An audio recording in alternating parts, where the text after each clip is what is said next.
Welcome to Reliable Analysis. I am Dr. Ashok Kumar.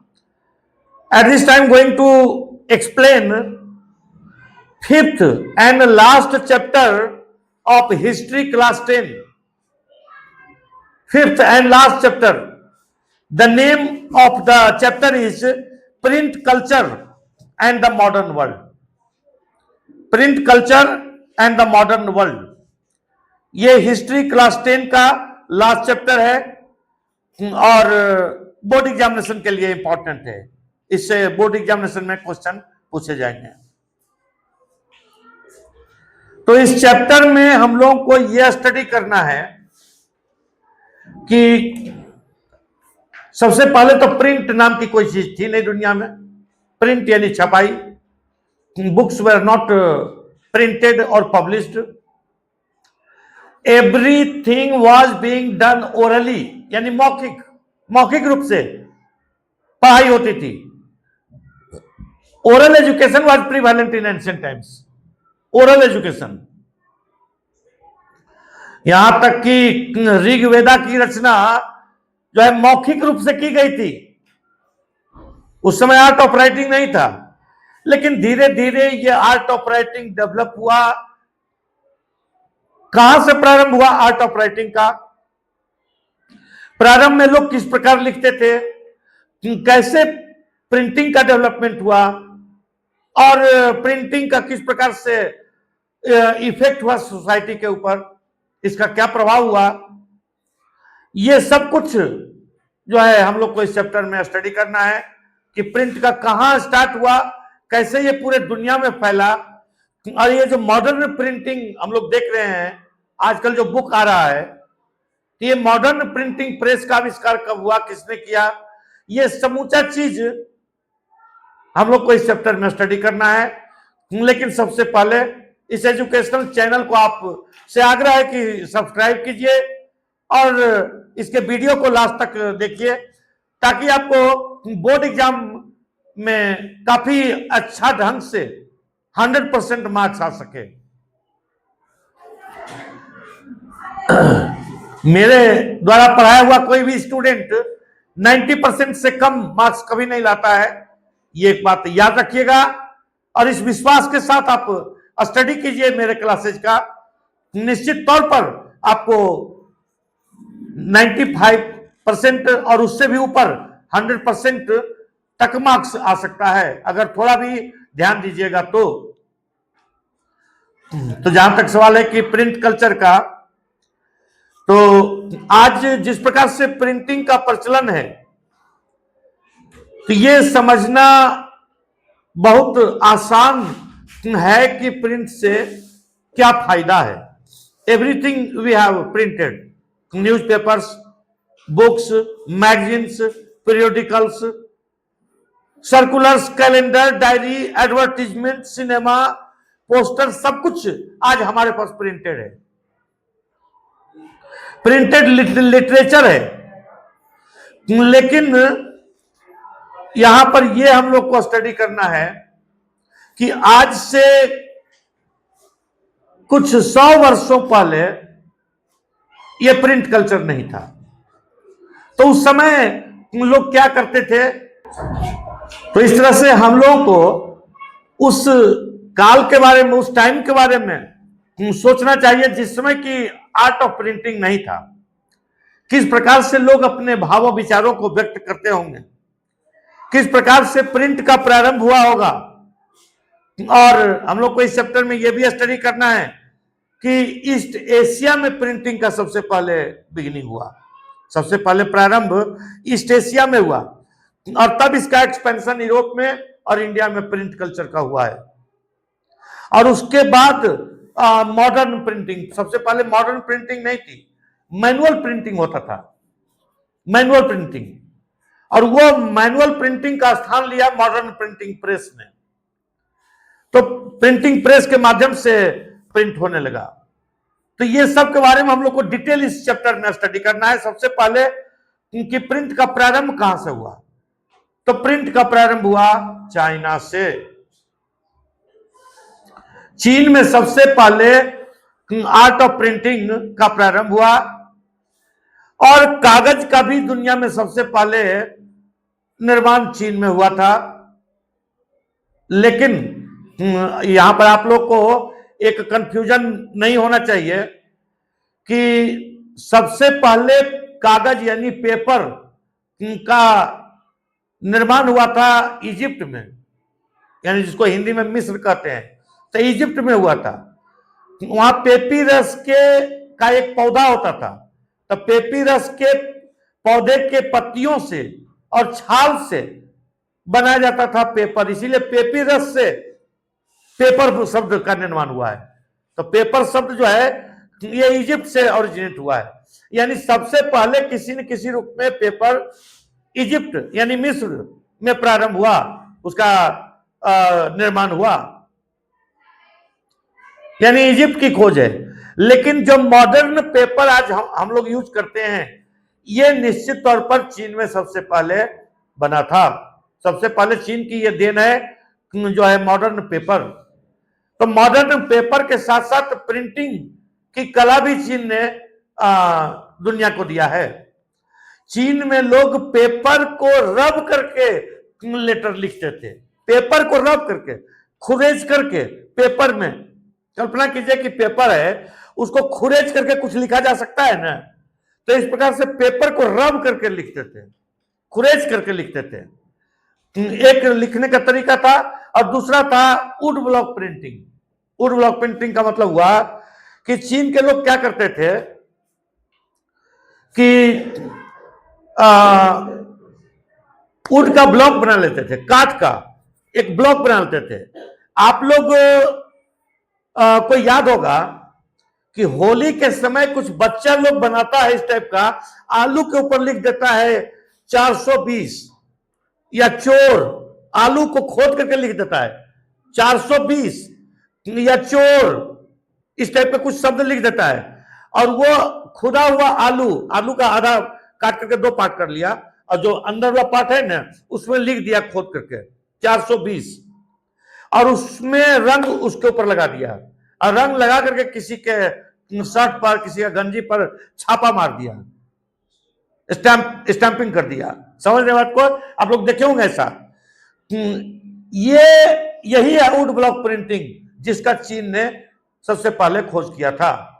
तो चीन में लोग लकड़ी का ब्लॉक में खुदाई करके बना लेते थे लिखने का लेटर टाइप का, और उसके ऊपर इंक लगा करके और वो पेपर पर रखा जाता था, जिससे लेटर प्रिंटिंग हो जाता था। यानी ये पूरी तरह से मैनुअल था, इसको वुड ब्लॉक प्रिंटिंग कहा जाता था। लेकिन आश्चर्य की बात है कि वुड ब्लॉक प्रिंटिंग आपको सुनने में लगता होगा कि होली के समय में बच्चा थोड़ा बना 2-4 दिन आलू में काट करके लिखता है, लेकिन वुड ब्लॉक प्रिंटिंग का चीन में लार्ज स्केल पर यूज होता था। वुड ब्लॉक प्रिंटिंग की सहायता से चीन में बुक्स वगैरह का प्रिंटिंग भी होता था।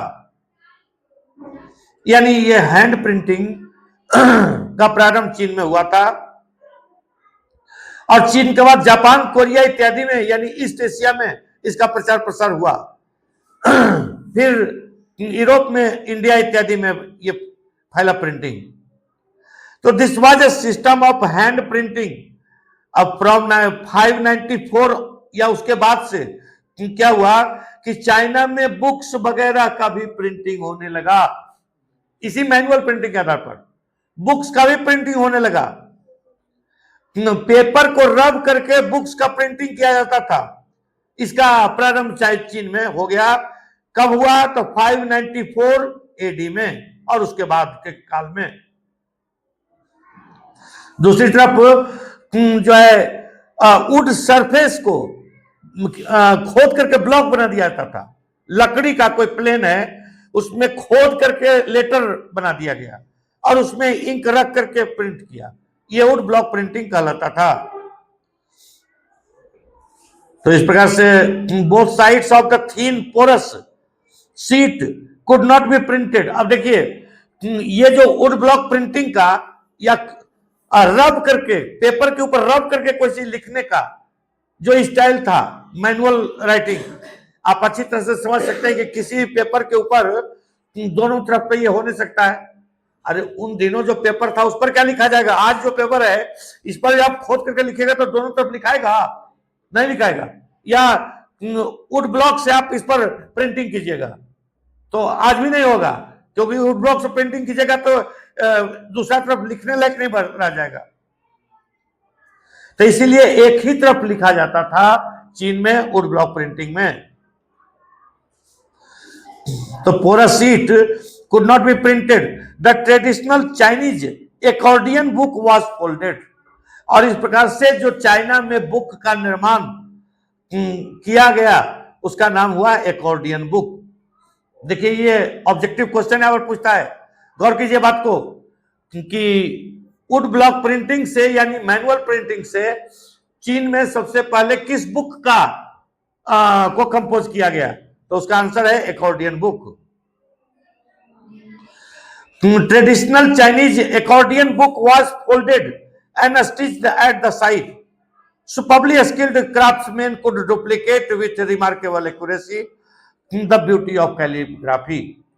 अब ये जो बुक बन गया वुड ब्लॉक प्रिंटिंग की सहायता से जो कंपोज हो गया, अब इसको डुप्लीकेट करना भी बहुत बड़ी कलाकारी थी।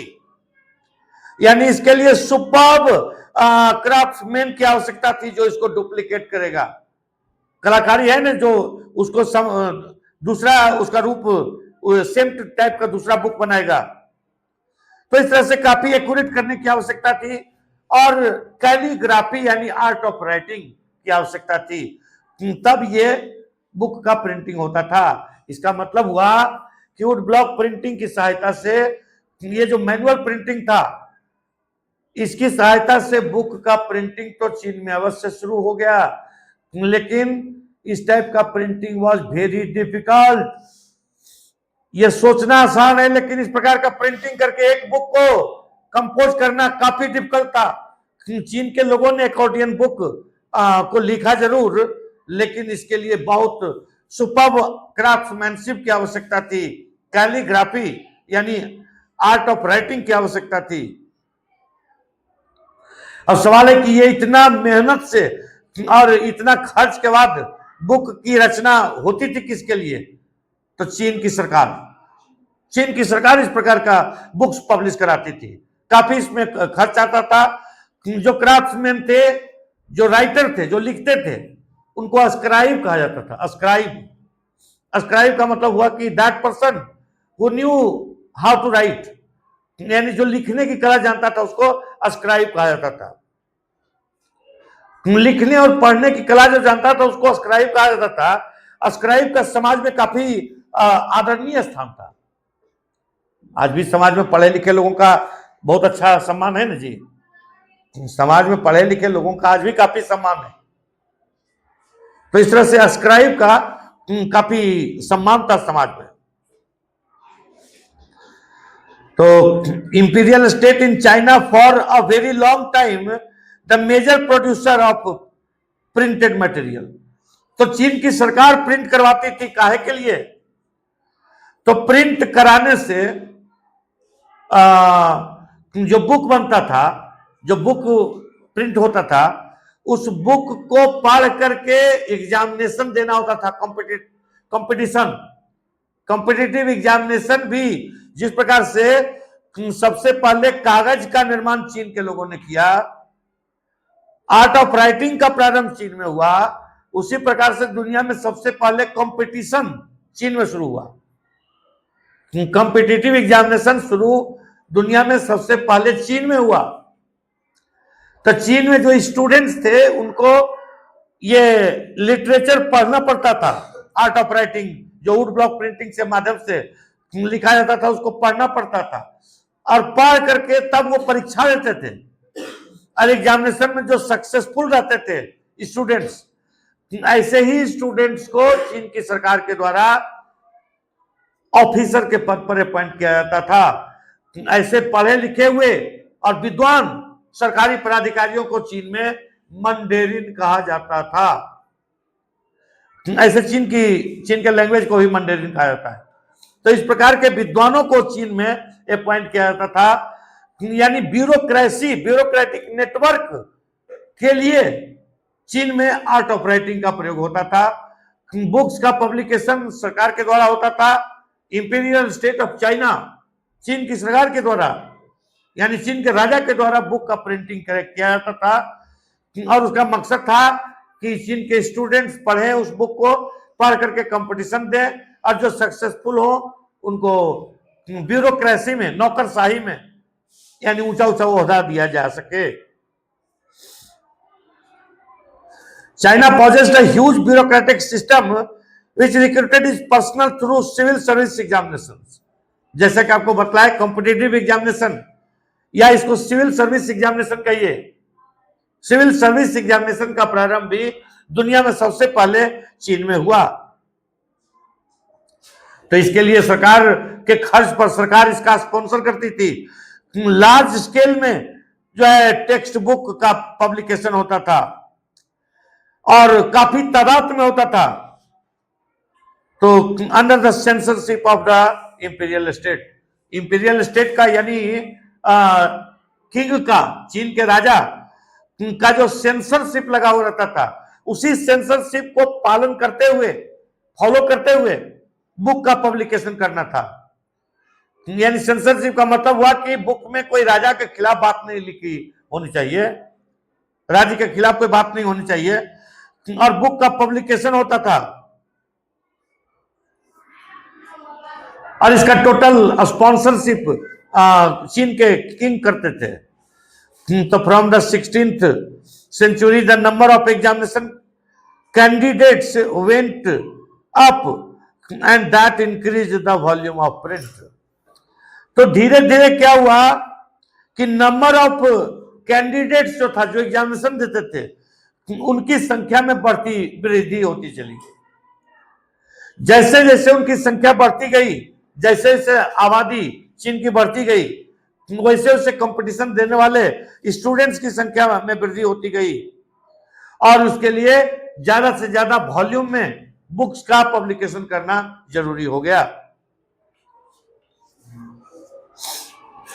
By the 17th century as urban culture bloomed in China, 17th century यानी 1600 ईस्वी के बाद, तो 17th सेंचुरी तक चीन में एक अर्बन कल्चर का डेवलपमेंट हो गया, शहरी संस्कृति का प्रारंभ हो गया। तो यूज ऑफ प्रिंट डाइवर्सिफाइड, अब प्रिंट का अलग अलग सेंस में यूज होता था। तो print was no longer use just by scholar officials. तो प्रिंट 17th सेंचुरी आकर के डाइवर्सिफाई हुआ, और काफी इसका प्रचलन हुआ। अब यहां तक कि मर्चेंट्स भी प्रिंटेड मटेरियल का यूज करते थे 17th सेंचुरी में चाइना में। Merchants used print in their everyday life. तो मर्चेंट्स जो है अपना बही खाता, अकाउंट्स, लेन देन यानी ट्रांजैक्शन इत्यादि का को मेंशन करने के लिए जो है यूज करते थे प्रिंट कल्चर का चाइना में। तो एवरीडे लाइफ में as they collected trade information, merchants जो है ट्रेड इंफॉर्मेशन कलेक्ट करते थे प्रिंटेड मटेरियल की सहायता से, यानी प्रिंटिंग कर लेते थे सभी बातों का। तो reading increasingly became a leisure activity. 17th century तक चीन में एक अर्बन कल्चर ब्लूम कर रहा था, और रीडिंग एक लीजर एक्टिविटी बन गया, यानी कोई आदमी के पास कोई काम नहीं है, एक किताब ले लिया पढ़ने के लिए, किताब पढ़ता रहा। किताब एक पढ़ाई का, इंटरटेनमेंट का सोर्स बन गया, और किताब एक अपना पर्सनालिटी शो करने का भी एक साधन बन गया। कैसे? तो जो आदमी अपने आप को दिखा रहा है सुपीरियर, वो एक बुक अपना देखे रखे हुए है, मन हुआ तो पढ़ा, नहीं मन हुआ तो बंद करके रखे हुए है। लेकिन ऐसा करने से क्या होता था? ऐसा करने से जो दुनिया देखती थी वो समझती थी कि आदमी बुक पढ़ता है, ये आदमी पढ़ा लिखा है। इस तरह से एक फैशन की चीज बन गई, किताब जो है एक फैशन की चीज बन गई।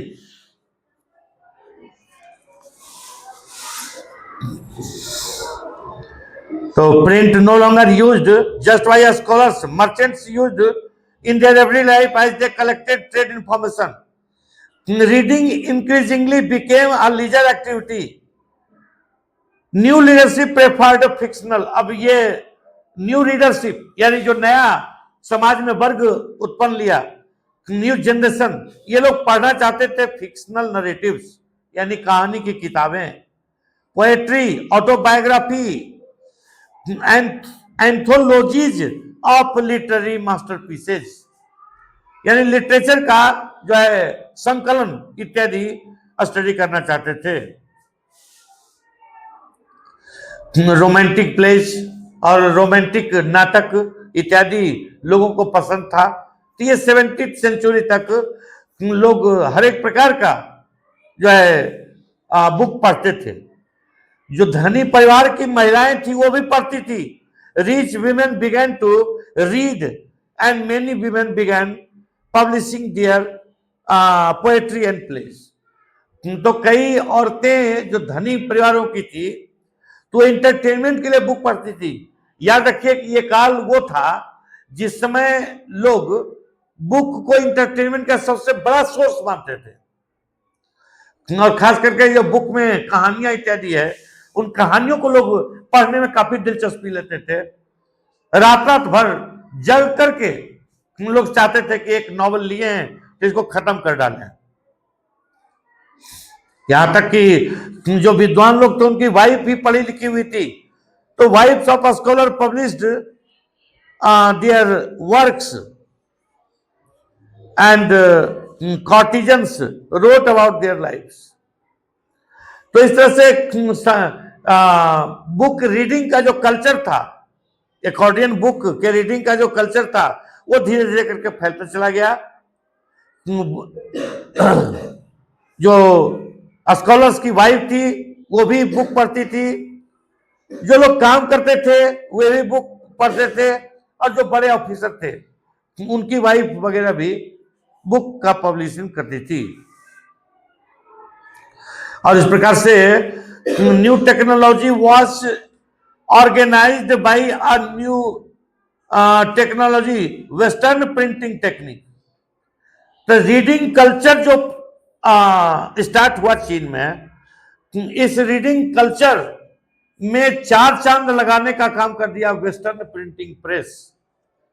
जब वेस्टर्न कंट्रीज में, जर्मनी में गुटेनबर्ग नामक एक साइंटिस्ट ने प्रिंटिंग प्रेस का आविष्कार कर दिया, तो रीडिंग कल्चर अब प्रिंटिंग प्रेस में होने लगा. रीडिंग का काम, ये बुक्स के प्रिंटिंग का काम, बुक्स के प्रिंटिंग का काम अब प्रिंटिंग प्रेस में होने लगा.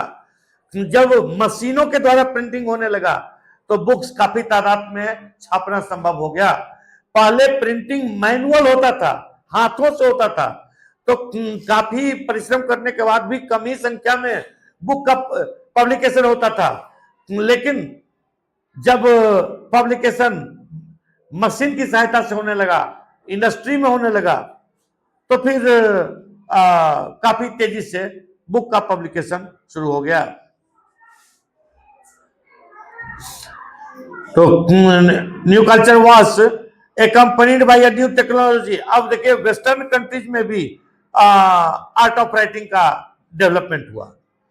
वहां गुटेनबर्ग नामक व्यक्ति ने, जो जर्मनी का था, प्रिंटिंग प्रेस का आविष्कार कर दिया. Western printing techniques and mechanical presses were imported in the late 19th century. Western powers established their outpost in China. Western countries के लोग चाहे चीन में भी गए, जैसे इंडिया में आए थे उसी तरह से चीन में भी गए व्यापार करने के उद्देश्य से. और संघाई इस समय जो है हब बना हुआ था, एक मेन केंद्र बना हुआ था. Shanghai became the hub of the new print culture. तो इस तरह से प्रिंट कल्चर का एक हब बन गया था संघाई. और इस प्रकार से हम देखते हैं कि प्रिंटिंग प्रेस के आविष्कार के बाद जो है, जो हैंड प्रिंटिंग होता था, हैंड प्रिंटिंग का स्थान ले लिया मैकेनिकल प्रिंटिंग ने. तो हैंड प्रिंट का स्थान ले लिया मैकेनिकल प्रिंटिंग. और इस प्रकार से ये प्रिंट के क्षेत्र में एक रिवॉल्यूशन का प्रारंभ हुआ, एक क्रांति की शुरुआत हुई, क्योंकि अब काफी तादाद में बुक्स का प्रिंटिंग संभव हो गया। हर एक लोग हर प्रकार के बुक चाहते थे और विभिन्न प्रकार के बुक्स का प्रिंटिंग प्रारंभ हो गया।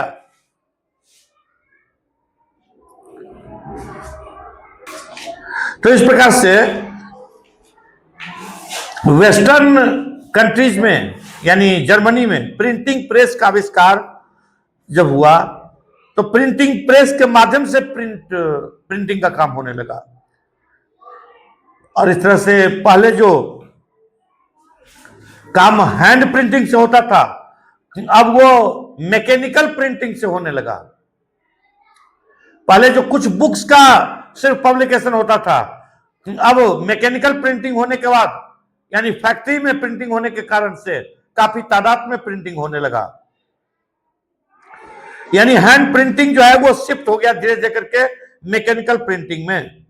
संघाई became the hub of the new printing culture. चीन में संघाई एक शहर है, वो प्रिंट कल्चर का एक हब बन गया और यहां पर जो है वेस्टर्न स्टाइल के स्कूल इत्यादि इस्टेब्लिश हुए और इस प्रकार से चीन में प्रिंटिंग प्रेस का आविष्कार हुआ। वुड ब्लॉक प्रिंटिंग के बाद जो है वेस्टर्न प्रिंटिंग यानी मेटेलिक लेटर्स की द्वारा की सहायता से ही प्रिंटिंग का कार्य प्रारंभ हो गया। अब जापान में प्रिंट कल्चर का किस प्रकार से प्रारंभ हुआ हम लोग स्टडी करते हैं। तो चाइना में जब सबसे पहले हैंड प्रिंटिंग का प्रारंभ हुआ यानी वुड ब्लॉक प्रिंटिंग का प्रारंभ हुआ तो ये वुड ब्लॉक प्रिंटिंग चाइना से मिशनरीज यानी धर्म प्रचारक लोग जापान में आए और बुद्धिस्ट मिशनरीज यानी बौद्ध धर्म के प्रचारक जो थे वो हैंड प्रिंटिंग के टेक्नोलॉजी को जापान में इंट्रोड्यूस किया। ये कहानी किस समय की है तो 768 से लेकर के 770 एडी के समय का, यानी 768 से 770 ईस्वी के आसपास में चीन के धर्म प्रचारक बुद्धिस्ट मोनास्ट्रीज बुद्धिस्ट मिशनरीज के लोग आए जापान में और इस प्रकार से प्रिंट कल्चर का प्रचलन जापान में भी हुआ। जापान का जो चीन का ओल्डेस्ट बुक था एक्कॉर्डियन बुक और जापान का जो था oldest Japanese book printed in 868 AD. Japan में सबसे पहला जो बुक का पब्लिकेशन हुआ वो कब हुआ? देखिए ये कंपटीशन में भी पूछता है, ये ऑब्जेक्टिव क्वेश्चन के रूप में आपको बोर्ड में भी पूछेगा कि जापान में कई बार पूछ चुका है ये एग्जाम में कि जापान में जो हैंड प्रिंटिंग के माध्यम से सबसे पहला जो बुक का प्रिंटिंग हुआ था उसका नाम क्या था? तो डायमंड सूत्रा। डायमंड सूत्रा नामक बुक का जापान के लोगों ने सबसे पहले प्रिंट किया था और ये हैंड प्रिंटिंग के आधार पर यानी वुड ब्लॉक प्रिंटिंग के आधार पर था। ये डायमंड सूत्रा किस प्रकार का बुक था? तो containing 6 sheets of text and would cut illustrations. तो 6 शीट्स 6 वो शीट था टेक्स्ट लिखने का और उसके बाद वुड कट इलस्ट्रेशंस जो अन्य सचित्र वर्णन किया जाता था वुड कट प्रिंटिंग के द्वारा। तो यही था जापान का पहला book diamond Sutra. Pictures were printed on textiles यानी कपड़े के ऊपर जो है पिक्चर वगैरह बनाए जाते थे। यानी जरूरी नहीं है कि कागज के ऊपर ही प्रिंटिंग का कार्य होता था, कपड़े के ऊपर भी प्रिंटिंग का कार्य होता था। साथ ही साथ प्लेइंग कार्ड्स यानी ताश जिसको कहते हैं, ताश के ऊपर भी प्रिंटिंग का कार्य होता था, पिक्चर वगैरह। और पेपर मनी का प्रचलन भी इसी समय हो गया था चीन में। पेपर मनी के ऊपर भी पिक्चर बनाया जाता था।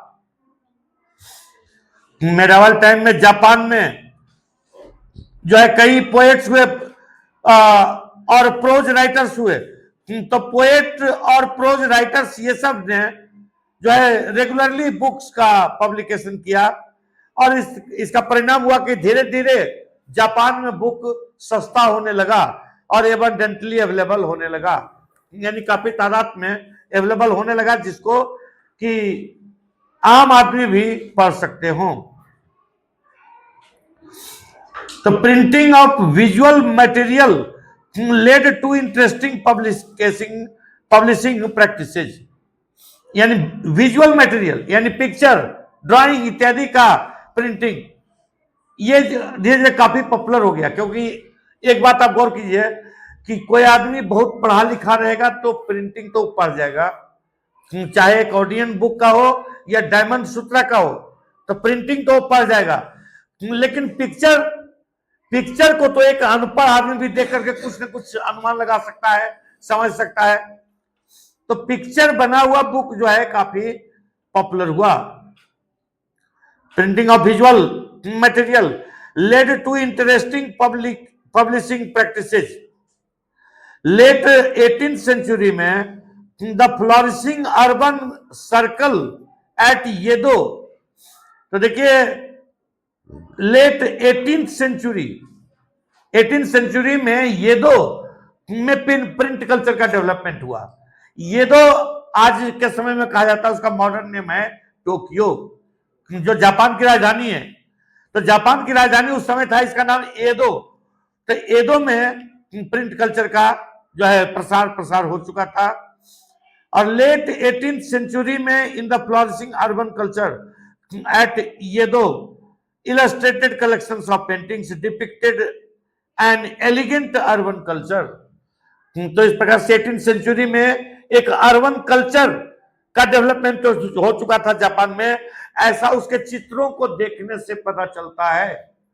क्योंकि पेंटर उसी चीज का चित्र बनाते हैं जो समाज में हॉट फेवरेट टॉपिक रहता है? जिस चीज को आम लोग देखना चाहेंगे उसी का में पेंटर बनाएगा पिक्चर। गाना किस चीज का बनता है?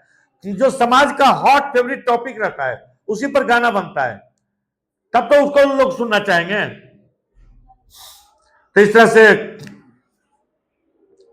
लेट 18th सेंचुरी में फ्लोरिशिंग अर्बन सर्कल्स एट येदो illustrated collections of paintings depicted an elegant urban culture involving artists, courtesans, tea house gatherings। तो ये जो पेंटिंग किया जाता था और जो प्रिंटिंग किया जाता था, इसका सब्जेक्ट मैटर क्या होता था? तो अर्बन कल्चर, शहरी लोगों की जिंदगी को दिखाना, कलाकारों की कला को दिखलाना, कोर्टिजन्स यानी राज दरबार में रहने वाले दरबारियों के बारे में बुक्स में लिखा जाता था, या कहानियां बताई जाती थी, या पिक्चर दिखाए जाते थे। साथ ही साथ टी हाउस गैदरिंग्स, चाय पर जो लोग चाय पीने के लिए चाय की दुकान में भरे हुए रहते हैं, भीड़ जो रहती है, तो वो भी समाज का जीता जागता उदाहरण पेश करता है। तो वहां पर की भीड़ को भी बुक्स के माध्यम से, पेंटिंग के माध्यम से, प्रिंटिंग के माध्यम से लोगों को दिखाया जाता था। लाइब्रेरी, बुक स्टोर्स ये सब भरे हुए रहते थे हैंड प्रिंटेड मटेरियल से। डिफरेंट टाइप्स के प्रिंटेड मटेरियल्स रहते थे, जैसे बुक्स ऑन वुमेन, बहुत लोग औरतों के ऊपर लिखे हुए बुक को पढ़ना चाहते थे तो वैसा बुक भी मिलता था। म्यूजिकल इंस्ट्रूमेंट्स, बहुत लोग म्यूजिकल इंस्ट्रूमेंट्स से संबंधित बुक्स पढ़ना चाहते थे, जैसे तबला कैसे बजाएं, हारमोनियम कैसे बजाएं, इस टाइप का भी बुक्स मिलता था। कैलकुलेशन यानी मैथमेटिक्स का बुक भी मिलता था। टी सेरेमनी यानी कोई पार्टी वगैरह का भी बुक्स मिलता था। और इसके अतिरिक्त फ्लावर अरेंजमेंट्स,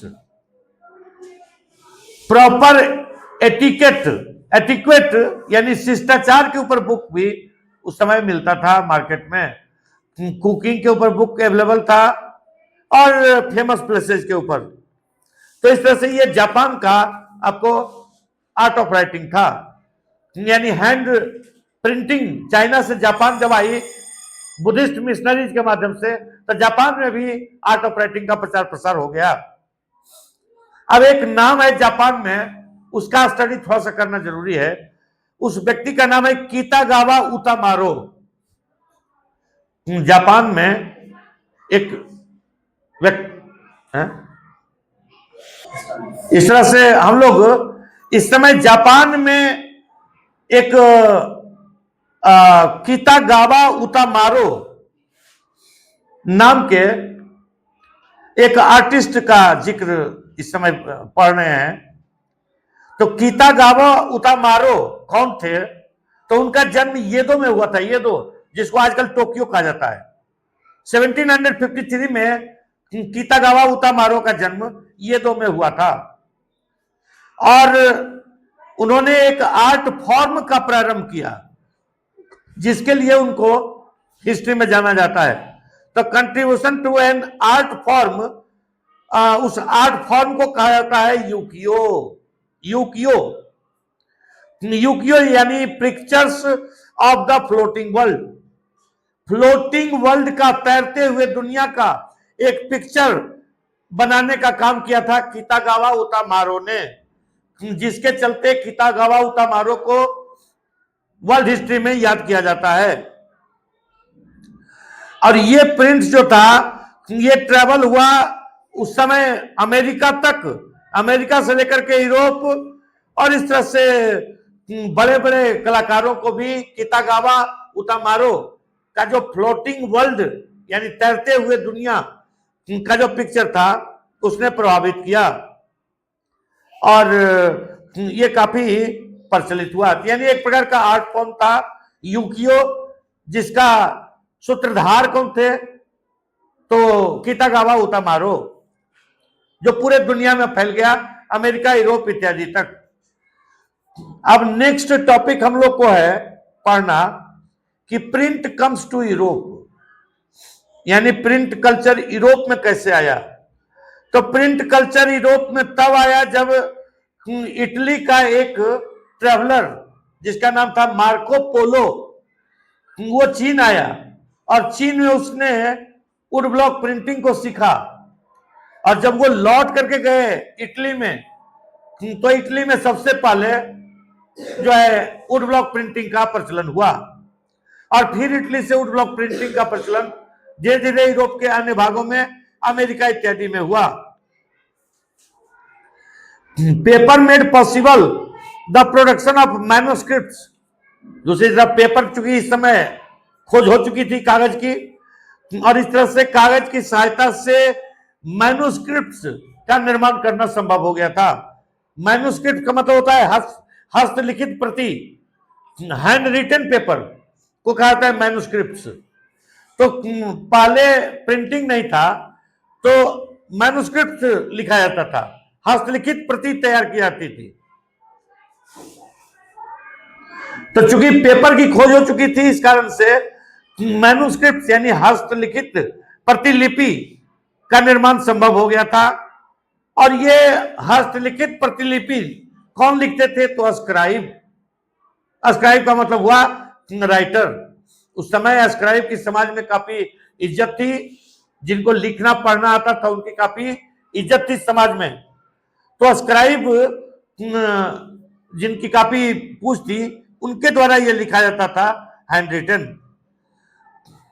तब 1295 में Marco Polo a great explorer return to Italy. तो मार्को पोलो एक एक्सप्लोरर थे, एक ट्रैवलर थे, और वो चाइना से जब लौट करके इटली अपने देश को गए तो चाइना में वो बहुत वर्षों तक काफी कुछ खोज करके लौटे थे और उसके अंतर्गत वो चाइना के वुड ब्लॉक प्रिंटिंग को भी सीख लिए। और इस प्रकार से मार्को पोलो ने इटली में चाइना के वुड ब्लॉक प्रिंटिंग को लाने का काम किया। तो Marco polo brought his knowledge back with him, और इसका परिणाम यह हुआ कि Italian began producing books with would blocks. अब वुड ब्लॉक प्रिंटिंग की सहायता से इटली के लोग अब बुक का प्रिंटिंग करने लगे और नतीजा हुआ कि धीरे धीरे ये टेक्नोलॉजी फैल गई यूरोप के अन्य भागों में, अमेरिका इत्यादि में। Luxury edition were still hand written. तो हैंड रिटन भी होता था और वो लग्जरी एडिशन बढ़िया जो कॉस्टली लिखा जाता था बुक्स वगैरह, और उसको लिखा जाता था काफी एक्सपेंसिव वेलम पर। वेलम का मतलब जानवर का खाल। तो जो धनी मानी लोग रहते थे वो वेलम पर लिखा हुआ चीज पढ़ते थे, जानवरों की खाल के ऊपर लिखा जाता था और उसको वो पढ़ते थे। जैसे राजा का पत्र व्यवहार वगैरह होता था तो वेलम पर होता था, जानवरों की खाल पर होता था। और साथ ही साथ जो धनी मानी लोग रहते थे तो मोनास्टिक लाइब्रेरीज विच स्कॉप्ड एट प्रिंटेड बुक्स, साथ ही साथ जो अमीर लोग होते थे वो प्रिंटेड बुक्स को क्रिटिसाइज करते थे और वो ताना मारते हुए, व्यंग करते हुए कहते थे प्रिंटेड बुक्स को चीप वल्गरिटीज, यानी सस्ता अश्लील चीज है, अश्लील बतलाया जाता था बुक्स को धनी मानी लोगों के द्वारा, क्योंकि वे लोग जो है वेलम पर लिखते थे और पढ़ते थे। मर्चेंट्स और students in university towns bought the cheaper printed copies. जब प्रिंटेड मटेरियल सस्ता हो गया, जब बुक का कीमत कम हो गया, प्रिंटेड कॉपीज का कीमत कम हो गया, तो इसको जो है स्टूडेंट्स वगैरह यूनिवर्सिटी में भी खरीदना प्रारंभ कर दिए। साथ ही साथ मर्चेंट्स भी बुक्स को खरीदना प्रारंभ कर दिया, जो व्यापारी लोग होते थे। धीरे धीरे प्रिंट कल्चर का प्रचार प्रसार होता गया और बुक्स का डिमांड बढ़ने लगा और नतीजा हुआ कि एक एक बुक सेलर 50 या इससे अधिक की संख्या में स्क्राइब को रखते थे अपने पास। स्क्राइब को रख करके बुक का प्रतिलिपि यानी डुप्लीकेट कॉपी बनवाते थे और फिर वो बेचते थे। तो इस तरह से स्क्राइब की बहुत पूछ थी, जो लिखना पढ़ना जानते थे उसकी काफी अधिक पूछ थी। तो डिमांड जैसे जैसे इंक्रीज होता गया, book sellers all over Europe began exporting books to many different countries. यानी जैसे जैसे बुक्स का प्रचार होता चला गया, लोगों में बुक के प्रति क्रेज बढ़ता गया, बुक एक फैशन का चीज बनता चला गया और नतीजा हुआ कि डिफरेंट कंट्रीज में बुक्स को एक्सपोर्ट किया गया। बुक फेयर लगाया गया बुक को पॉपुलर करने के लिए और डिफरेंट प्लेसेज में बुक फेयर इस प्रकार का आयोजित किया गया था। Production of hand written manuscripts was also organised in new ways to meet the expanded demand. जिस प्रकार से प्रिंटेड मटेरियल्स का बुक्स का डिमांड बढ़ रहा था, तो हैंड प्रिंटिंग का काम भी जो था वो भी थोड़ा ज्यादा ही आधुनिक ढंग से हो रहा था। स्क्राइब्स और skilled hand writers were no longer solely employed by wealthy or influential patrons, but increasingly by booksellers as well। यानी जो स्क्राइब रहते थे, स्क्राइब को नौकरी देने का कार्य इस समय सिर्फ राजा महाराजा या कोई फ्यूडल लॉर्ड, कोई बड़े सामंत सरदार थे वही नहीं स्क्राइब को रखते थे, बल्कि स्क्राइब इस समय बिजनेसमैन भी रखना शुरू कर दिया, क्योंकि बिजनेसमैन को अपना खाता बही का हिसाब रखना रहता था, उसका हिसाब करना रहता था। इसलिए स्क्राइब को एक बिजनेसमैन भी रखना प्रारंभ कर दिया। तो एक डेटा बतलाता है कि एक बुक सेलर के पास 50 से अधिक स्क्राइब रहते थे और ये बुक्स को जो है कॉपी करने का काम करते थे, क्योंकि उस समय तक कोई फैक्ट्री तो थी नहीं जहां की बुक्स का निर्माण हो सके। Production of hand retain manuscript could not satisfy the ever increasing demand for books. तो देखिए, एक तरफ हैंड रिटेन बुक्स का निर्माण किया जा रहा था, हैंड रिटेन बुक्स का पब्लिकेशन हो रहा था, लेकिन जिस प्रकार से लोगों में बुक्स का क्रेज बढ़ रहा था, बुक्स का डिमांड बढ़ रहा था, उससे मैच नहीं करता था और नतीजा हुआ कि अब आवश्यकता थी कोई मशीन की जो आदमी के बदले, हाथ के बदले बुक को पब्लिश कर सके। तो कॉपिंग करना, एक बुक से दूसरे बुक का निर्माण करना, कॉपिंग करना यानी कॉपी करना किसी मटेरियल का, laborious and time consuming business. ये सब काम जो था वो काफी मेहनत वाला था और काफी टाइम लगता था। दूसरी तरफ इसमें डिमेरिट क्या था ये मैन्युस्क्रिप्ट्स का, कि मैन्युस्क्रिप्ट्स काफी फ्रेजाइल होते थे, काफी नाजुक होते थे, काफी कमजोर होते थे, हेल्दी करने में भी ठीक नहीं थे, यूज करने में मैन्युस्क्रिप्ट्स को हैंडल करना, यूज करना, ये काफी डिफिकल्ट काम था, क्योंकि बार बार पर मैन्युस्क्रिप्ट जो फट जाता था, नष्ट हो जाता था, बहुत कमजोर होता था, नाजुक हो जाता था, और इस तरह से उसको पढ़ना आसान नहीं था। दूसरी तरफ मैन्युस्क्रिप्ट्स में लिखना डिफिकल्ट था, सिर्फ स्क्राइब लिख पाते थे, और लिखने के बाद उसको पढ़ना और ज्यादा डिफिकल्ट था। तो their circulation therefore remained limited, लेकिन growing demand for books wood block printing gradually became more and more popular, but the early 15th century wood blocks were being widely used in Europe to point traders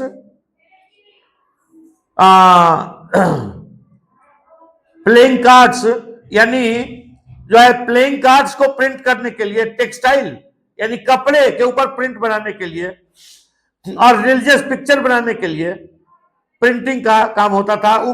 would block printing का सहारा लिया जाता था, चाहे कपड़ा के ऊपर कोई printing करना हो, प्लेइंग कार्ड्स के ऊपर प्रिंटिंग करना हो, या कोई रिलीजियस पिक्चर वगैरह बनाना हो, वुड ब्लॉक प्रिंटिंग का ही इस्तेमाल होता था। लेकिन वुड ब्लॉक प्रिंटिंग की सहायता से जो प्रिंटेड मटेरियल यानी बुक्स का जितना डिमांड था, वो डिमांड तो पूरा हो नहीं पा रहा था, इसलिए आवश्यकता थी एक नए इन्वेंशन की, एक ऐसे इन्वेंशन की जो बुक्स के ग्रोइंग डिमांड को सेटिस्फाई कर सके, और ऐसा हुआ। तो there was a clear need for even quicker and cheaper reproduction of text. So this could only be with invention of a new print technology. और इस प्रकार से the breakthrough occurred at Strasbourg, यानी ये printing press बनाने का काम सबसे पहले काम हुआ था स्ट्रासबर्ग जर्मनी में, जहां जॉन गुटेनबर्ग ने क्या काम किया कि एक प्रिंटिंग प्रेस का आविष्कार कर दिया। तो developed the first known printing press in 1430। 1430 के दशक में गुटेनबर्ग ने एक प्रिंटिंग मशीन का आविष्कार, प्रिंटिंग प्रेस का आविष्कार कर दिया। अब देखिए एक ऑब्जेक्टिव क्वेश्चन यहां है जो बोर्ड में या जनरल नॉलेज में कभी भी कंपटीशन में पूछ सकता है, वो है Jikji. Jikji of Korea is among the world's oldest existing books printed with movable metal type. तो देखिए कोरिया का एक लिखा हुआ बुक है जिक्ती, ये बुक था, दुनिया का पहला बुक था, तो जिसमें क्या था कि गेटिंग एग्जिस्टेड बुक्स, जो प्रेजेंट टाइम का बुक है उसको लेकर के साथ ही साथ printed with outside metal type, यानी मेटल के लेटर्स की सहायता से टाइप किया जाने लगा। यह सबसे पहला बुक था जिसमें मेटल का प्रयोग हुआ। It contains the essential feature of Zen Buddhism. 150 marks of India, China and Korea are mentioned in this book. तो इस तरह से आपने स्टडी किया कि जितकी कोरिया में एक आपको बुक का नाम है, बुक का जो कोरिया में लिखा गया जितकी। एकॉर्डियन बुक हुआ चाइना में, और डायमंड सूत्रा नाम के बुक का पब्लिकेशन हुआ जापान में, जितकी का पब्लिकेशन हुआ कोरिया में। अब इसके बाद गुटेनबर्ग और प्रिंटिंग प्रेस। तो गुटेनबर्ग और प्रिंटिंग प्रेस, गुटेनबर्ग ने कैसे प्रिंटिंग प्रेस का आविष्कार किया, अब हम लोग पढ़ेंगे। तो अब हम लोग पढ़ रहे हैं गुटेनबर्ग जिसने प्रिंटिंग प्रेस का आविष्कार किया। तो गुटेनबर्ग कौन था, कैसे उसने प्रिंटिंग प्रेस का आविष्कार किया, हम लोग को इस टॉपिक में स्टडी करना है। गुटेनबर्ग एक व्यापारी का बेटा था और एक एग्रीकल्चरल स्टेट में गुटेनबर्ग पला बड़ा हुआ। एग्रीकल्चरल स्टेट यानी एक खेती की जागीर में वो पला और बड़ा हुआ था। From childhood he had seen wine and olive presses. बचपन से ही दारू का प्रेस, शराब बनाने का प्रेस और ओलिव यानी जैतून के प्रेस को उसने, चूंकि व्यापारी का बेटा था तो उसने अपनी नजरों से देखा था। और ये जो उसको नॉलेज था, इस नॉलेज का उसने उपयोग किया प्रिंटिंग प्रेस के आविष्कार में। धीरे धीरे करके उसने सीख लिया। He learn the art of polishing stones, यानी स्टोन को पॉलिश करने की कला भी गुटेनबर्ग धीरे धीरे सीख लिया और इस तरह से एक बिल्कुल ट्रेंड सोनार बन गया, gold Smith, master gold Smith बन गया। वो एक मास्टर गोल्ड स्मिथ गुटेनबर्ग बन गया और इस प्रकार से मोल्ड का ढांचे का उपयोग करके उसने ट्रिंकेट्स इत्यादि यानी सस्ता हल्का आभूषण इत्यादि बनाना प्रारंभ कर दिया। यही गुटेनबर्ग का जो बेस था, यही काम किया प्रिंटिंग प्रेस के आविष्कार में। देखिए, ज्वेलरी का काम जो होता है वो बहुत महीन होता है, बारीक होता है। अब ज्वेलरी का काम, जो ज्वेलरी के ऊपर, सोना चांदी के ऊपर जो कारीगरी कर सकता है, नक्काशी कर सकता है, तो वो लिख भी सकता है, प्रिंटिंग भी कर सकता है। यही गुटेनबर्ग को जो है फेवर किया। Gutenberg adapted existing technology to design his innovation. जैसा कि आपको बताया कि ओलिव प्रेस और वाइन के प्रेस यानी शराब के प्रेस में उसने जो कुछ सीखा और उसके आधार पर सीख लिया सोना चांदी के जेवर बनाना, आभूषण बनाना, और उसका उपयोग उसने किया प्रिंटिंग प्रेस के आविष्कार में।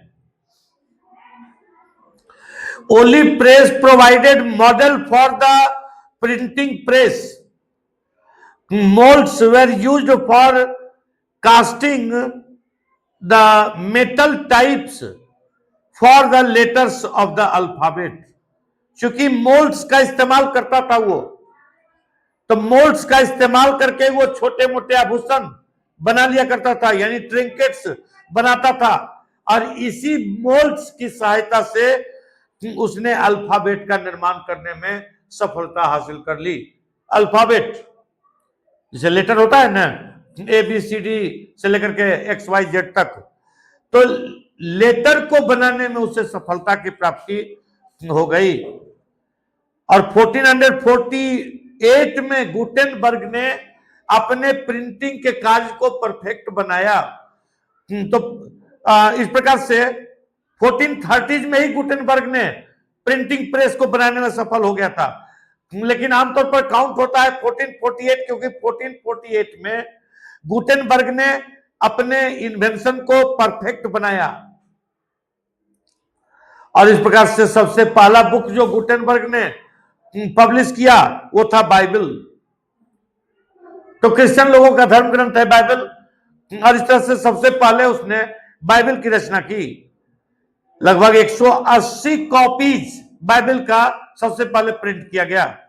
About 100 copies were printed and it took 3 years to produce them। Gutenberg ने 3 वर्ष का समय लिया और 3 वर्ष में 180 कॉपी का पब्लिकेशन कर लिया। यानी 3 वर्ष में 180 कॉपी का, यानी 1 साल में 60 कॉपी का निर्माण किया ना, और 3 साल में 180 कॉपी का। तो 1 साल में 60 कॉपी को बना लेना, बाइबल का 60 कॉपी प्रिंट कर लेना, ये उस समय के लिए बहुत तेज गति था। उस समय के लिए और इस तरह से अब प्रिंटेड मटेरियल लोगों के पास उपलब्ध होने लगा। तो by the standards of the time this was the fast production. New technology did not entirely displace the existing art of producing books by hand. तो ये प्रिंटिंग प्रेस का आविष्कार भी हो गया, तब भी हैंड प्रिंटिंग का भी प्रचलन रहा। दोनों प्रकार का प्रिंटिंग रहा, हैंड प्रिंटिंग भी होता था और मेटेलिक प्रिंटिंग जो प्रेस के माध्यम से गुटेनबर्ग ने जिसका आविष्कार किया था वो भी होता था। दोनों ही काम होता था, क्योंकि ओल्ड टेक्नोलॉजी इतनी आसानी से खत्म नहीं होती है।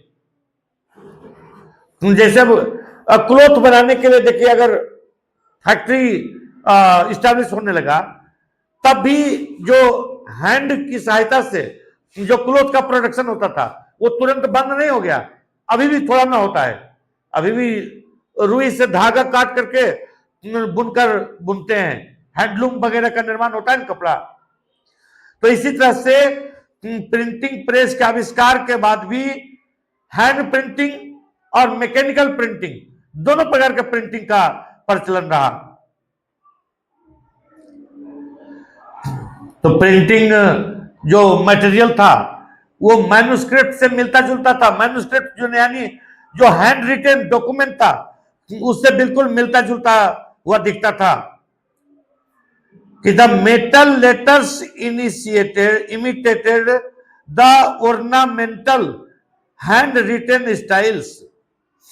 तो मेटलिक लेटर से भी वैसे ही लिखा जाता था जैसा कि सजा उजा करके हैंड रिटेन लिखा जाता था। तो बॉर्डर्स को हाथ से सजाया जाता था, फूलों से, पत्तियों से। बीच में जैसे मटेरियल लिखा गया और उसको दोनों किनारे में ऊपर नीचे फूल पत्ती इत्यादि को सजाया जाता था, जिससे कि देखने में वो बुक बहुत आकर्षक लगे और लोगों को पढ़ने में मन लगे। तो in the book printed for reach a space for decoration was kept blank. धनी मानी लोगों के लिए जो बुक छपता था उसमें कुछ स्पेस छोड़ दिया जाता था और उस स्पेस में ब्यूटीफुल पेंटिंग होता था उनके पसंद का।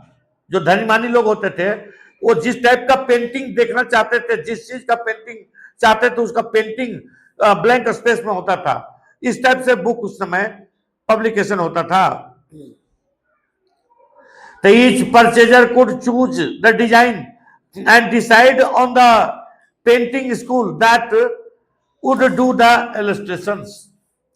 यानी हर एक व्यक्ति जो खरीदता था बुक को उस समय, तो उसके लिए कुछ पेंटिंग बनाने का जगह मार्जिन में छोड़ दिया जाता था। वो व्यक्ति अपने फरमाइश पर पेंटिंग बनवा सकता था, जैसा पेंटिंग चाहता है वैसा, जिस प्रकार का, जिस स्टाइल का पेंटिंग चाहता है उस स्टाइल का पेंटिंग बनवा सकता था। तो लगभग 100 इयर्स में from 1450 to 1550 printing presses were set up in most countries of Europe. धीरे धीरे जर्मनी से ये गुटेनबर्ग ने जिस प्रिंटिंग प्रेस का आविष्कार किया, धीरे धीरे 100 वर्षों में ये पूरे यूरोप में फैल गया। फिर ये चाइना, इंडिया, एशिया के अन्य भागों तक भी पहुंच गया। प्रिंटर्स भी जर्मनी से ट्रेवल करके अदर कंट्रीज में चले गए और वहां जाकर के, चूंकि उनको प्रिंटिंग का काम आता था, इसलिए दूसरे जगह जहां भी गए जर्मनी के प्रिंटर, वो वहां पर प्रिंट का काम करने लगे। तो नंबर ऑफ प्रिंटिंग प्रेसेज में काफी तेजी से वृद्धि होने लगी और साथ ही साथ जो पब्लिकेशन होता था बुक का, तो बुक की संख्या में भी, यानी पब्लिश्ड बुक्स की संख्या में भी काफी तेजी से वृद्धि होने लगी। जैसे जैसे प्रिंटिंग प्रेस की संख्या में वृद्धि हुई, वैसे वैसे पब्लिश्ड बुक्स की संख्या में वृद्धि हुई, वैसे वैसे रीडर्स की संख्या में भी वृद्धि हुई। अब ज्यादा से ज्यादा रीडर लोगों के पास प्रिंटेड बुक्स अवेलेबल हो गया, जिसको वो पढ़ सकते थे और बुक्स हर एक प्रकार के व्यक्ति पढ़ सकते थे। जो स्टूडेंट्स हैं वो पढ़ सकते थे स्टडी के लिए, जो बड़े लोग हैं वो इंटरटेनमेंट के लिए, नॉलेज के लिए भी पढ़ सकते थे बुक्स। हर एक प्रकार का बुक्स अवेलेबल होता था। और जैसे जैसे प्रिंटिंग प्रेस की संख्या बढ़ने लगी तो बुक्स का पब्लिकेशन कितना बढ़ गया, इसका आप अनुमान एक डेटा से लगा सकते हैं कि second half of the 15th century, यानी 15वीं शताब्दी का सेकेंड हाफ, यानी 1450 के बाद का टाइम था, तो जबकि 20 million copies of printed books floating the markets in Europe, यानी 1450 ईस्वी के बाद मार्केट में 20 मिलियन का मतलब हो गया 2 करोड़ प्रिंटेड बुक्स मार्केट में आ गया। और ये नंबर बुक्स का, पब्लिश्ड बुक्स का जो संख्या 2 करोड़ था, यानी 20 मिलियन, ये संख्या धीरे धीरे करके बढ़ती चली गई। काफी तादाद में बुक्स का प्रिंटिंग होता रहा और 16th सेंचुरी में आकर के 200 मिलियन बुक्स का पब्लिकेशन हो गया। 16th सेंचुरी में आकर के 200 मिलियन बुक का पब्लिकेशन हो गया। और इस प्रकार से आप कह सकते हैं कितना मिलियन और बिलियन में जब बुक्स का पब्लिकेशन होने लगा तो आप कह सकते हैं कि अब हैंड प्रिंटिंग का स्थान ले लिया मैकेनिकल प्रिंटिंग ने, यानी अब रियल में प्रिंट कल्चर आ गया। तो इसी को कहा जाता है कि the shift from hand printing to mechanical printing led to print revolution. तो जब हैंड प्रिंटिंग के बजाय मैकेनिकल प्रिंटिंग होने लगा तो इससे एक रिवॉल्यूशन हुआ, इससे ग्रेट चेंजेस हुआ सोसाइटी में। इसको कहा जाता है प्रिंट रिवॉल्यूशन, क्योंकि प्रिंटेड मटेरियल ने पूरी सोसाइटी को बदल दिया, लोगों को बदल दिया, लोगों की सोच को बदल दिया, लोगों के नॉलेज को बदल दिया, और इस तरह से ग्रेट चेंज आया सोसाइटी में, इकोनॉमी में, पॉलिटिक्स में, हर चीज में।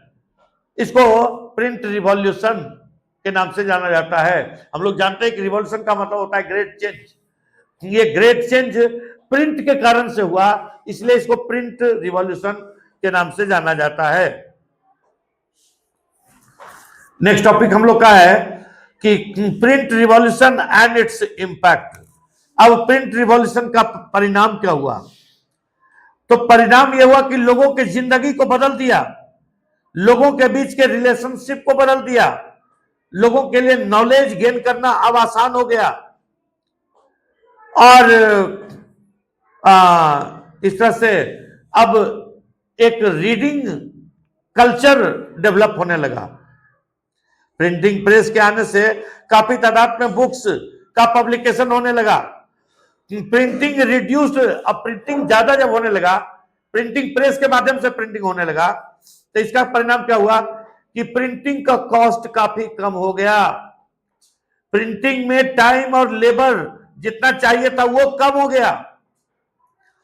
प्रिंटिंग में जब टाइम कम हो जाएगा, यानी कम ही समय में ज्यादा बुक्स का प्रिंटिंग होगा, लेबर का क्वांटिटी घट जाएगा, लेबर का नंबर कम होगा, तो स्वाभाविक है कि कीमत बुक्स का कम हो जाएगा। ज्यादा लेबर रहेगा तो ज्यादा बुक का कॉस्ट होगा, कम लेबर अगर प्रोडक्शन कर देगा तो बुक का कॉस्ट कम हो जाएगा, और इस तरह से बुक सस्ता छपने लगा। और सस्ता बुक छपने का परिणाम यह हुआ कि प्रिंट कल्चर धीरे धीरे फैलता गया, बढ़ता गया। अब मिडिल क्लास के लोग भी बुक्स को खरीद सकते थे, पढ़ सकते थे।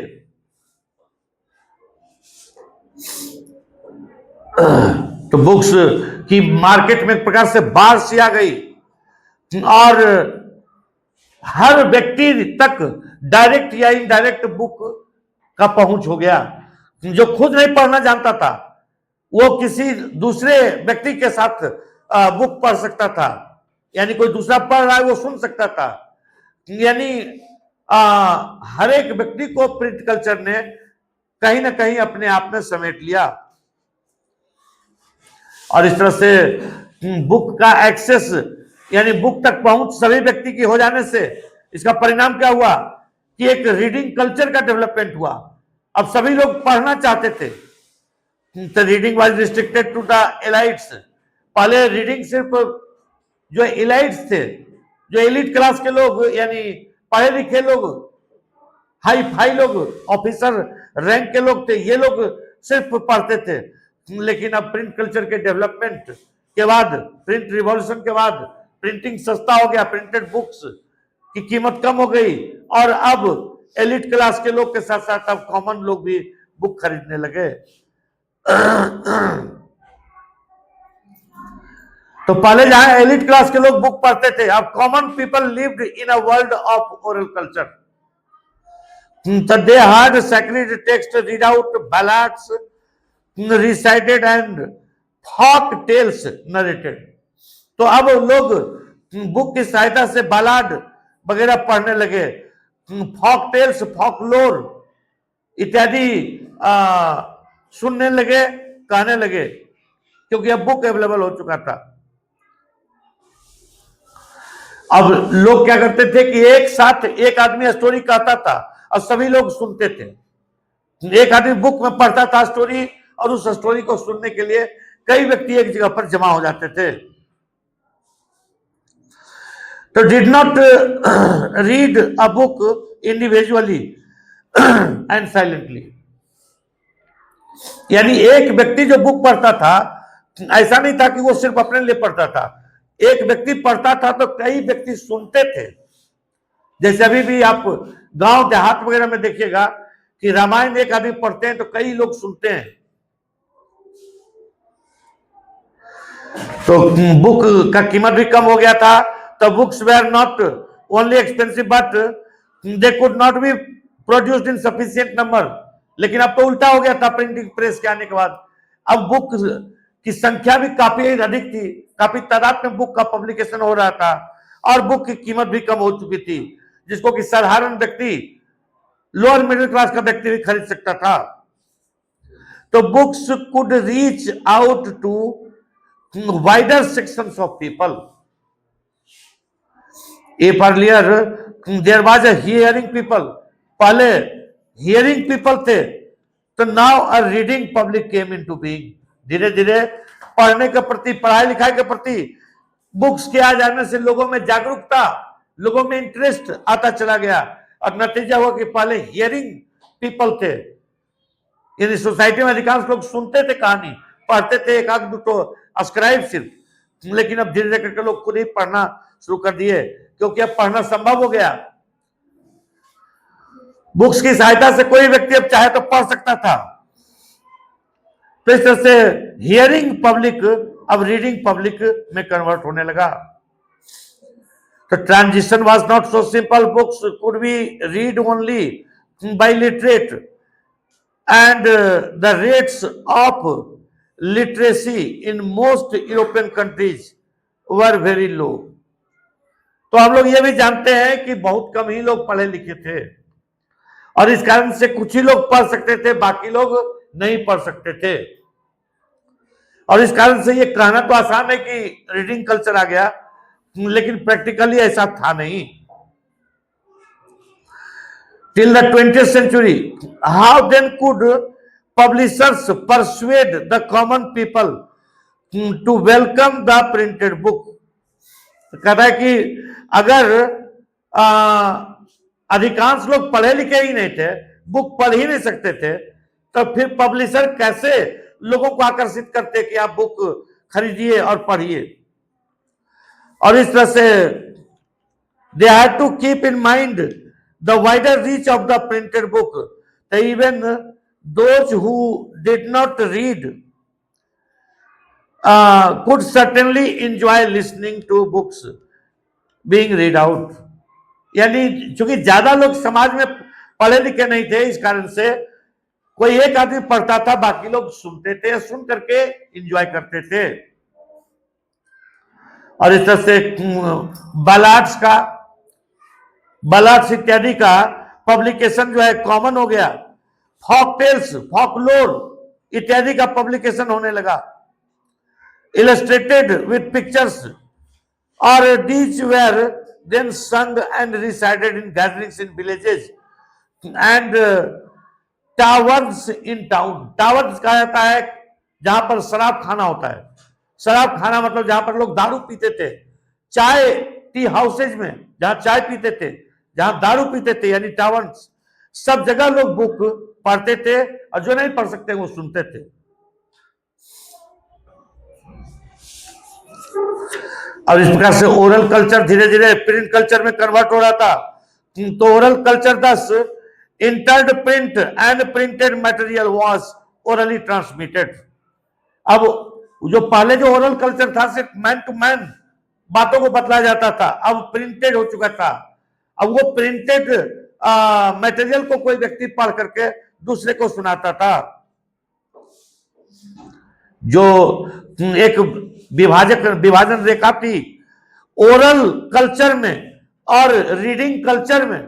ओरल यानी जो अपने मन से मौखिक बोलता है, और रीडिंग जो बुक में लिखा हुआ उसको पढ़ने में। तो ये दोनों के बीच पहले एक बहुत बड़ी दीवार थी, लेकिन अब वो दीवार हट चुकी थी। अब वो लाइन जो ओरल कल्चर और रीडिंग कल्चर को डिवाइड कर रही थी, अब वो लाइन धुंधली पड़ चुकी थी। और हियरिंग पीपल, रीडिंग पीपल, ये दोनों अब एक दूसरे से मिक्स कर गए थे। अधिकांश लोग अब बुक्स वगैरह खरीद रहे थे। बुक्स का कीमत कम हो गया था क्योंकि प्रिंटिंग प्रेस के माध्यम से काफी अधिक बुक का पब्लिकेशन हो रहा था। Now we are reading religious debates and the fear of print. Print culture के आने से सबसे ज्यादा भय किसको हुआ? तो वो दो प्रकार के लोगों को हुआ। एक तो रूलर्स को हुआ, यानी किंग्स को हुआ सबसे ज्यादा भय, राजाओं को, क्योंकि अब उनका जो भी है उनके कारनामों की पोल खुल जाएगी। क्योंकि अब आम जनता को रिटन यानी प्रिंटेड मटेरियल प्राप्त हो जाएगा और अब अफवाहों का कोई योगदान नहीं रहेगा। अब वास्तविकता यानी रियल फैक्ट्स जो है आम लोगों तक पहुंच जाएगा। दूसरा सबसे बड़ा डर हुआ जो रिलीजियस क्लास के लोग थे, जो क्लर्जी मैन थे यानी प्रीस्ट थे। पहले धर्म की व्याख्या सिर्फ चर्च के द्वारा किया जाता था। जो क्लर्जी मैन थे, जो पोप थे और अदर जो चर्च के ऑफिशियल्स थे, वही सिर्फ बाइबल की व्याख्या करते थे कि बाइबल में क्या लिखा हुआ है, धर्म क्या कहता है, क्रिश्चियनिटी क्या कहता है। ये सिर्फ क्लर्जी मैन और पोप और चर्च ऑफिशियल्स पहले एक्सप्लेन कर सकते थे। लेकिन अब बाइबल का पब्लिकेशन लार्ज स्केल पर होने लगा और जिसका परिणाम हुआ कि अब बाइबल आम लोगों तक पहुंच गया। जब आम लोगों तक पहुंच गया तो आम लोगों को यह मालूम हो गया कि क्रिश्चियनिटी में क्या चीज है और सही, क्या चीज गलत है। अब आप कहिएगा कि गलत क्या था, तो उस समय क्रिश्चियनिटी में कई प्रकार के एविल्स इंटर कर चुके थे क्रिश्चियन रिलीजन में।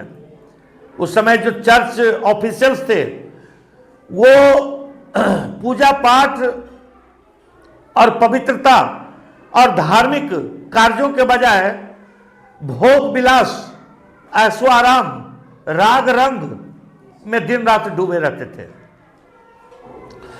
जहां चर्च में भगवान की पूजा आराधना होनी चाहिए थी, वहां चर्च में जो है मंदिर की घंटियां नहीं बजती थी चर्च में, बल्कि चर्च में नाच गान, जुआ, वेश्यावृत्ति इत्यादि का केंद्र बन चुका था। लेकिन चर्च के लोगों के द्वारा यह कहा जाता था कि आम लोगों के लिए यह सब काम गलत है, लेकिन हम लोगों को, चूंकि हम लोग धार्मिक आदमी हैं, तो हम लोग के लिए यह सब काम सही है। लेकिन और आम लोग भी यही मानते थे, क्योंकि आम लोग अधिकांश यूरोप के अशिक्षित थे, तो आम लोगों का भी यही सोचना था कि कॉमन पीपल के लिए यह सब काम यानी शराब, शबाब, कबाब, ऐशो आराम, राग रंग, भोग विलास, जुआ, नृत्य, वेश्यावृत्ति, ये सब आम लोगों के लिए गलत है। लेकिन चर्च के लोग धार्मिक हैं, इनके लिए गलत नहीं है। तो यानी चर्च के जो ऑफिशियल्स लोगों को बतलाते थे वही हम लोग समझते थे। लेकिन ये भंडाफोड़ जब बाइबल का पब्लिकेशन होने लगा तब लोगों को समझ में आ गया कि ये बात नहीं सही है कि हम करें तो रासलीला और तुम करो तो कैरेक्टर ढीला। ये तो ये चीज लोगों को समझ में आने लगा कि अगर यही काम अगर चर्च के ऑफिसर्स कर रहे हैं तो वो रासलीला कैसे हो गया, जब और हम वही काम अगर करें तो फिर कैरेक्टर ढीला का मैटर कहां से उठ गया। ये आम लोगों को समझ में कब आया, जब बाइबल की पहुंच आम लोगों तक हो गई, जब हर कोई बाइबल पढ़ने लगा, हर कोई बाइबल का एक्सप्लेनेशन करने लगा, और नतीजा हुआ कि इससे चर्च के ऑफिसर्स और पोप काफी खपा हो गए, क्योंकि उनको लगा कि हम लोगों का पोल खुल रहा है। उस समय पोप के द्वारा स्वर्ग का टिकट भी बेचा जा रहा था यूरोप में, स्वर्ग का टिकट, इसको कहा जाता था letter of intelligence, letter of intelligence. यानी पोप का कहना था कि अगर आपने जीवन में कोई पाप किया है और पाप किए हैं तो इसका मतलब नरक जाइएगा, लेकिन अगर आपके पास पैसा है और आप नरक नहीं जाना चाहते हैं, आप पाप कर चुके हैं और नरक नहीं जाना चाहते हैं, पाप करने के बाद भी आप स्वर्ग जाना चाहते हैं, तो उसका उपाय है, बशर्ते कि आपको पैसा खर्च करना पड़ेगा। तो क्या करना पड़ेगा, तो उसके लिए पोप के द्वारा लेटर ऑफ इंटेलिजेंस यानी स्वर्ग का टिकट इशू किया जाता था। अगर कोई अपराधी, अगर कोई पापी पैसा दे करके लेटर ऑफ इंटेलिजेंस को खरीद लेता था तो फिर वो स्वर्ग में एक ठो सीट उसके लिए रिजर्व हो जाता था। और ये जैसे ही फैला खबर यूरोप में, तैसे ही लेटर ऑफ इंटेलिजेंस खरीदने वाले यानी स्वर्ग का टिकट खरीदने वाले लोगों की भारी होड़ लग गई यूरोप में, यहां तक कि ब्लैक में खरीद बिक्री होने लगा स्वर्ग का टिकट का, क्योंकि अब हर कोई चाहता था कि जिंदगी में कुछ करें या नहीं करें, लेकिन कम से कम एक स्वर्ग का टिकट खरीद लें, ताकि मरने के बाद तो जीवन सुख में हो जाएगा, स्वर्ग में चले जाएंगे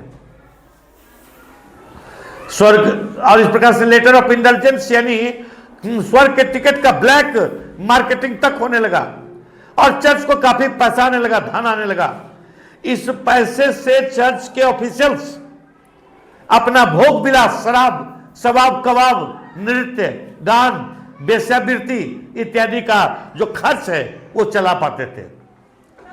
यहां तक कि इससे भी अगर पैसा कम जाता था तो चर्च की मूर्तियां भी बेच डालते थे, चर्च के ऑफिसर्स, क्लर्जीमैन इत्यादि मूर्तियां भी बेच देते थे। लेकिन जब प्रिंट रिवॉल्यूशन हुआ, जब बाइबल का प्रिंटिंग होने लगा, आम लोगों तक बाइबल जब पहुंच गया, तब आम लोगों को मालूम हुआ कि नहीं, ये गलत बात है। ऐसा कुछ नहीं है कि ये शराब, शबाब, कबाब, भोग विलास, ऐशो आराम और जुआ, शराब, वेश्यावृत्ति ये आम लोगों के लिए गलत है तो चर्च के ऑफिशियल्स के लिए भी गलत है। ऐसा कहीं बाइबल में नहीं लिखा हुआ है कि ये चर्च के ऑफिशियल्स के लिए ये अलाउ है। और नतीजा हुआ कि आम लोग अब चर्च के द्वारा या चर्च के ऑफिशियल्स के द्वारा किए जाने वाले इन अपराधों के खिलाफ हो गए, और इस प्रकार से क्रिश्चियन धर्म में जो व्याप्त था कुरीतियां यानी एविल्स, उसका आम लोगों ने विरोध करना प्रारंभ कर दिया। इस विरोध यानी प्रोटेस्ट का लीडरशिप किया मार्टिन लूथर। मार्टिन लूथर कौन थे, तो जर्मनी में विटेनबर्ग यूनिवर्सिटी में प्रोफेसर थे। लेकिन उन दिनों जैसे आज का कोई स्टूडेंट, अगर स्टूडेंट को पूछा जाएगा कि पढ़ लिख करके तुम क्या बनोगे, तो कोई कहता है कि आईएएस ऑफिसर बनेंगे, कोई कहता है आईपीएस ऑफिसर बनेंगे, कोई कहता है डॉक्टर बनेंगे। तो आज का स्टूडेंट को पूछिएगा, लेकिन उन दिनों सबसे ज्यादा क्रेज था वो चर्च के ऑफिसर्स का, प्रीस्ट का। तो उन दिनों का स्टूडेंट चाहता था कि पढ़ लिख करके क्या बनेंगे, तो चर्च का प्रीस्ट बन जाएंगे, क्योंकि एक बार अगर चर्च में इंटर कर गए तो फिर जिंदगी भर भोग विलास में जिंदगी बीतेगा, किसी प्रकार की कोई कमी नहीं रहेगी, शराब, जुआ, वेश्यावृत्ति सब कुछ अवेलेबल हो जाएगा। यानी चर्च का पादरी बनना, प्रीस्ट बनना लोगों के लिए एक अट्रैक्शन का विषय था। और यही कारण था कि आपको मार्टिन लूथर जो सबसे पहले विटेनबर्ग यूनिवर्सिटी में प्रोफेसर हुआ, लेकिन जैसे उसको मौका मिला वो चर्च का पादरी बन गया, प्रोफेसर की नौकरी त्याग दिया और चर्च का पादरी बन गया। लेकिन हर आदमी चर्च का पादरी बने और वो सिर्फ अपराध करने के लिए, गलत कारनामा करने के लिए बने, ये तो आप समझते हैं कि ये जरूरी चीज नहीं है। बहुत अच्छा आदमी भी तो चर्च का पादरी बन सकता था ना। और वैसा ही में से एक था आपको मार्टिन लूथर।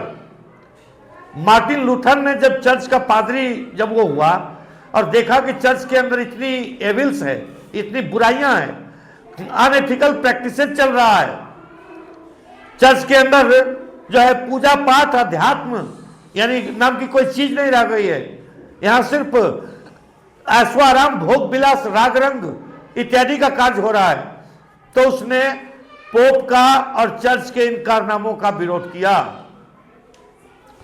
और इस प्रकार से मार्टिन लूथर के समर्थन में काफी तादाद में लोग आ गए यूरोप में, क्योंकि अब लोगों की आंखें खुल चुकी थी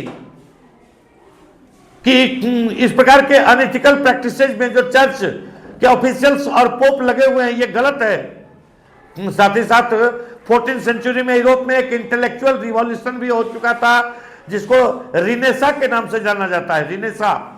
रिनेसा एक इंटेलेक्चुअल रिवॉल्यूशन था जिसके माध्यम से लोगों ने तर्क वितर्क करना यानी एक्सपेरिमेंटेशन, ऑब्जर्वेशन, ये सब सीख लिया था। अब लोग रीजनिंग के आधार पर लॉजिकल रीजनिंग करते थे, तर्क वितर्क करते थे और किसी भी बात को विश्वास करने के पहले आंख मूंद करके विश्वास नहीं करते थे, बल्कि ये जो है ऑब्जर्वेशन, एक्सपेरिमेंटेशन इत्यादि का काम करते थे और तब वो विश्वास करते थे। और इस प्रकार से अब लोगों को यह समझ में आ चुका था, अब लोगों को यह समझ में आ चुका था कि चर्च में जो अनएथिकल प्रैक्टिसेस है वो गलत है। और नतीजा हुआ कि आम लोगों ने मार्टिन लूथर का साथ दिया और मार्टिन लूथर के द्वारा जो आंदोलन, प्रोटेस्ट करने का, रोम के पोप और चर्च के अनएथिकल प्रैक्टिसेस के प्रोटेस्ट करने का जो आंदोलन था वो धीरे धीरे करके बढ़ता गया, पॉपुलर होता गया यूरोप में। इसको प्रोटेस्टेंट मूवमेंट के नाम से जाना गया। धीरे धीरे प्रोटेस्टेंट मूवमेंट में शामिल लोगों की संख्या बढ़ती गई और इसका परिणाम हुआ कि क्रिश्चियनिटी दो भाग में डिवाइड हो गया, रोमन कैथोलिक रिलीजन और प्रोटेस्टेंट रिलीजन। अभी भी जो लोग ये मानते थे कि नहीं रोम का पोप ही सर्वोच्च है, चाहे वो गलत करे या सही, लेकिन वही हमारा रिलीजियस हेड है, वे लोग रोमन कैथोलिक्स कहलाए। और जो लोग मार्टिन लूथर को फॉलो करने लगे ये लोग प्रोटेस्टेंट कहलाए। इस तरह से क्रिश्चियनिटी दो भागों में डिवाइड हो गया, रोमन कैथोलिक रिलीजन और प्रोटेस्टेंट रिलीजन। मार्टिन लूथर के द्वारा प्रारंभ किए गए इस मूवमेंट को प्रोटेस्टेंट रिफॉर्मेशन मूवमेंट या रिफॉर्मेशन मूवमेंट इत्यादि नामों से जाना जाता है।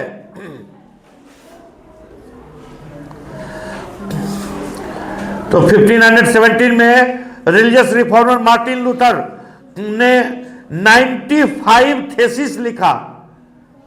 1517 में 95 थेसिस लिखा जिसमें उसने क्रिटिसाइज किया practices and rituals of the Roman Catholic church. और उसका एक प्रिंटेड कॉपी को जो है posted on the church door in Wittenberg में चर्च के दरवाजे पर एक कॉपी को उसने चिपका दिया और इसके माध्यम से उसने चैलेंज किया, challenge the church to debate his ideas.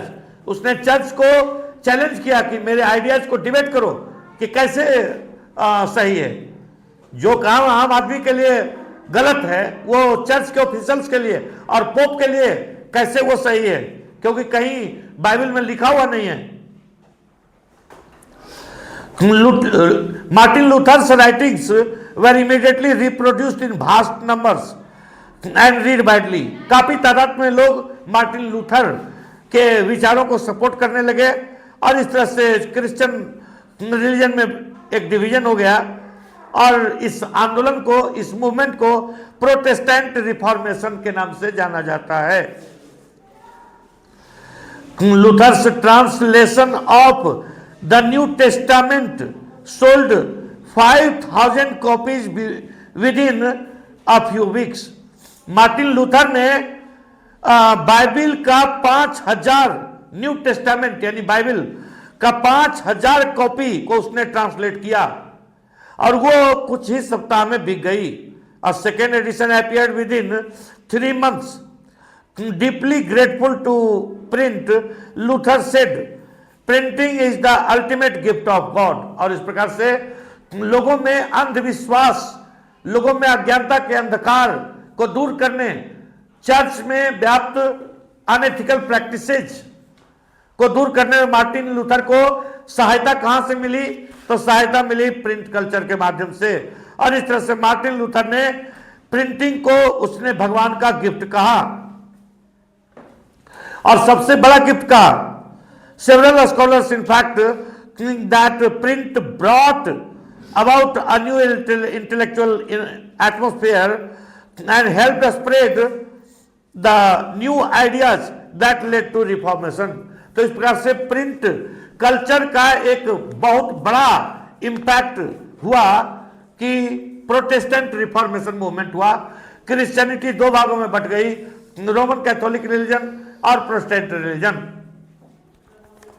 Martin Luther का को फॉलो करने वाले यूरोप के अन्य देशों में भी हुए और उन्होंने, जैसे इंग्लैंड में प्रोटेस्टेंटों का एक नया एडिशन पॉपुलर हुआ, इसको एंग्लिकन रिलीजन के नाम से जाना गया।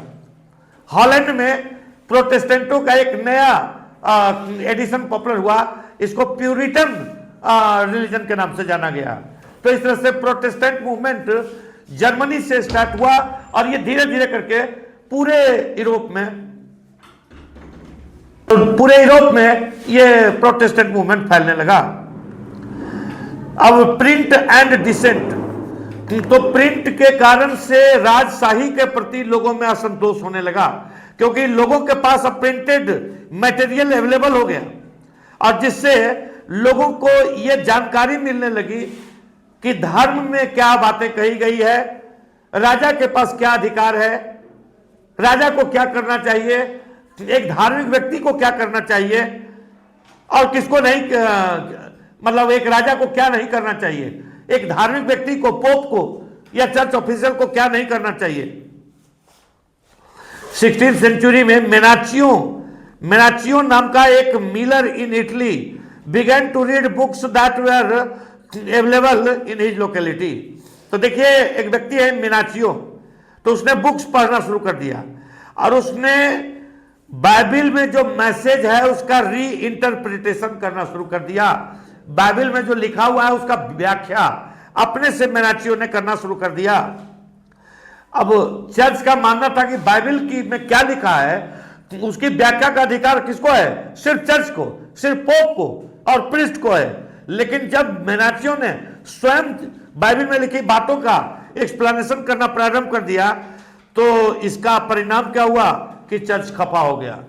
इसका परिणाम हुआ कि पोप को गुस्सा आ गया। तो Bible formulated a view of God and creation that enraged the Roman Catholic Church. When Roman Catholic Church began its inquisition to repress heretical ideas. Roman Catholic church ने इस प्रकार के आइडियाज को हेरेटिकल आइडियाज यानी धर्म विरोधी विचार कहा और इसका जब ट्रायल करना शुरू किया तो Menocchio was hauled up twice and ultimately executed. Menocchio को मारा गया, पीटा गया और उसके बाद उसको फांसी की सजा दे दी गई। आपको एक बात और बता देना चाहते हैं, उस समय जुडिशियल पावर भी सुप्रीम रूप से चर्च के पास था।